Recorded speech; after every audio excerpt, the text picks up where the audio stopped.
अजित पवारांकडून मराठवाडा मुक्तीसंग्राम दिनानिमित्त बीडमध्ये ध्वजारोहण। अजित पवारांच्या हस्ते कुणबी प्रमाणपत्राचं वाटप। बीडमध्ये विकास कामांचंही लोकार्पण। मराठवाड्यात हैदराबाद गॅझेट लागू झाल्यानंतर कुणबी प्रमाणपत्राचं वाटप सुरू। हिंगोलीत पालकमंत्री नरहरी झिरवाळ यांच्याकडून मराठा बांधवांना प्रमाणपत्र। खाडाखोड किंवा फोर्जरी कागदपत्रांच्या आधारावर दाखले देऊ नका। पूर्णपणे पडताळणी करूनच मराठ्यांना कुणबी जात प्रमाणपत्र द्यावे। ओबीसी उपसमिती बैठकीत चंद्रशेखर बावनकुळे यांचे आदेश।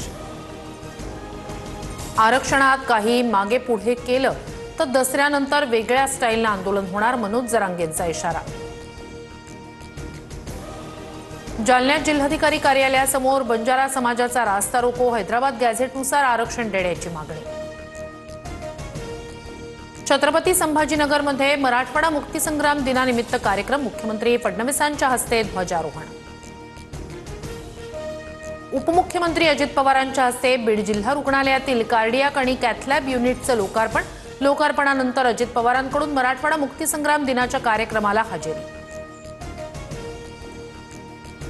बीडमध्ये अजित पवारांच्या ताफ्यासमोर 2 तरुणांचा आत्मदहनाचा प्रयत्न। अजित पवार पोलीस ग्राउंडकडे जाताना तरुण आक्रमक।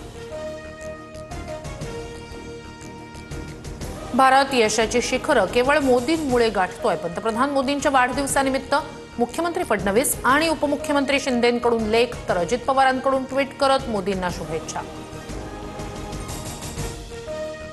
पंतप्रधान मोदींना उत्तम आरोग्यासाठी शुभेच्छा। मोदींच्या वाढदिवसा दिवशी राहुल गांधींचे ट्विट तर शरद पवार आणि सुप्रिया सुळेंकडूनही मोदींना शुभेच्छा।